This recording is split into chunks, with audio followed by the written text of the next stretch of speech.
Bonjour Sophie Wilmès. Bonjour. La Belgique va-t-elle se retrouver isolée cette semaine au sein de l'Union européenne sur ce dossier des avoirs russes gelés au sein d'Euroclear?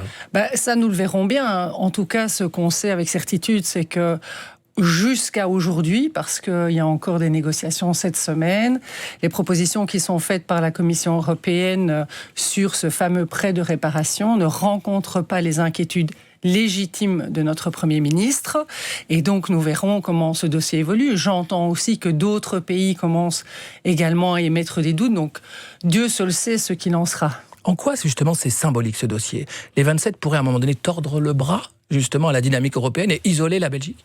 Alors, si je peux me permettre, avant d'être symbolique, il est totalement réel. C'est-à-dire qu'aujourd'hui, si on devait toucher à ces fonds gelés sans en garantir la capacité de remboursement, voire même plus, puisqu'il pourrait y avoir une demande de dédommagement de la Russie, vous vous rendez compte que si la Belgique devait se retrouver face seule à ce défi, eh bien, on aurait des difficultés majeures.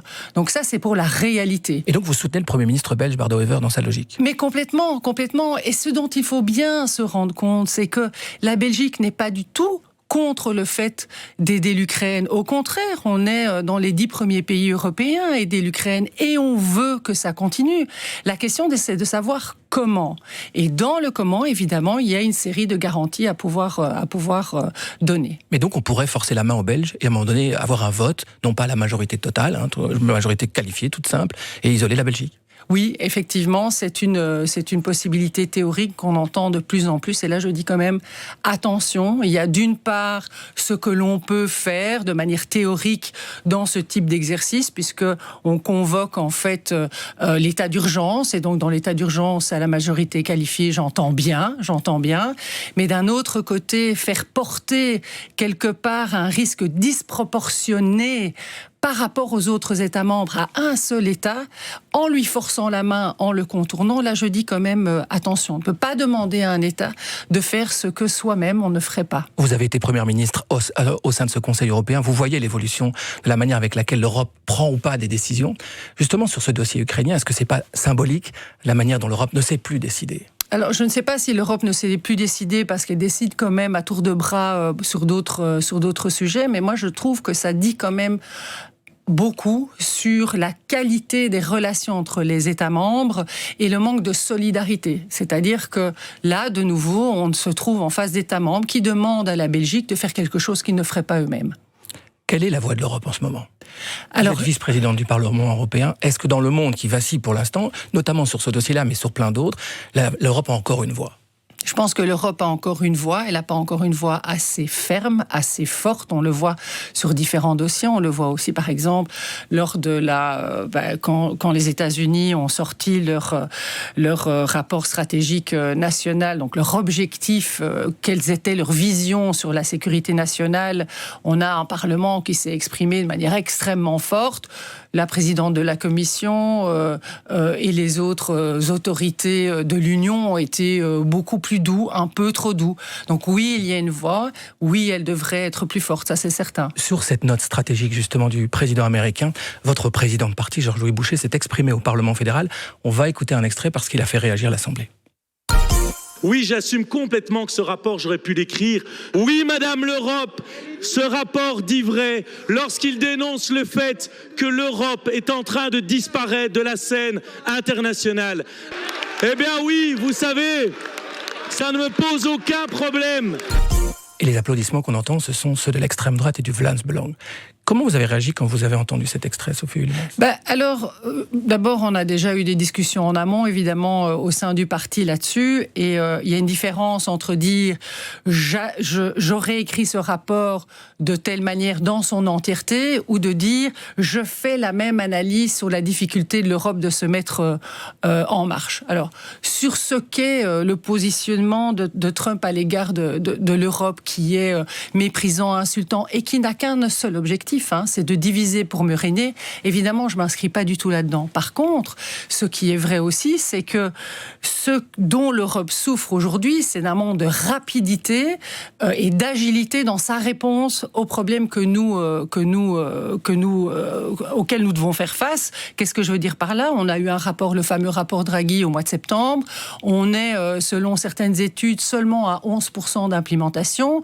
On sait à quel point c'est important d'améliorer notre compétitivité, de diminuer nos dépendances stratégiques, donc d'investir il y a un réveil européen. Il doit y avoir une note stratégique européenne. Oui, il y a un réveil européen. Il se met enfin en mouvement, mais la vérité, c'est que ça fait longtemps qu'on en parle et que ça devrait aller beaucoup plus vite. Comment vous expliquez alors que votre président de parti soutienne l'autre ligne que vous ne défendez pas ? Chacun ses opinions. Donc voilà, je pense qu'on se rejoint en tout cas sur une chose, c'est que l'Europe doit se réformer plus vite. Parlons du Parlement européen. Vous êtes vice-président de ce Parlement européen qui vacille aussi à droite, à l'extrême droite. La Commission va chercher des voix parfois à l'extrême droite. Ça a été le cas sur différents récents dossiers. Comment vous voulez expliquer ça aussi ? Quelle est encore la majorité au niveau du Parlement européen ?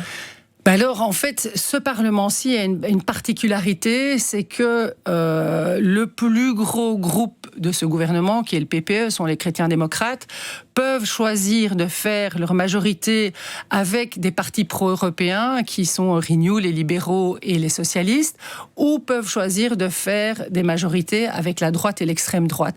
Et en fonction des dossiers, ils se servent un peu. Quel est encore l'état de droit alors au sein de ce Parlement ? Alors, l'état de droit, c'est de faire fonctionner les institutions démocratiques au niveau européen et qu'on les aime ou qu'on les aime pas, les partis de droite et d'extrême droite ont encore le droit de voter.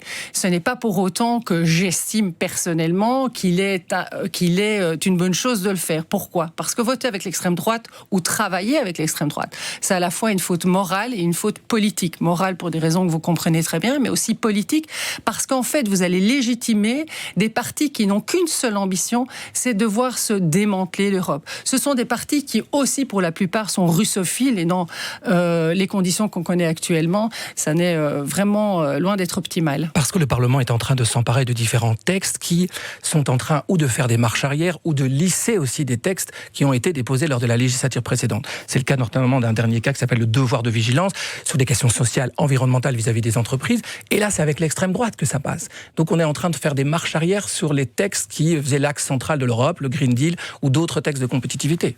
Alors, il y a eu un texte qui est passé avec l'extrême droite qui s'appelle un texte omnibus. Je ne veux pas être trop technique ici. Le devoir de vigilance, on est ici dans effectivement une difficulté fondamentale, c'est-à-dire qu'il faut à la fois pouvoir discuter avec le centre et la gauche ou pouvoir choisir du côté droit.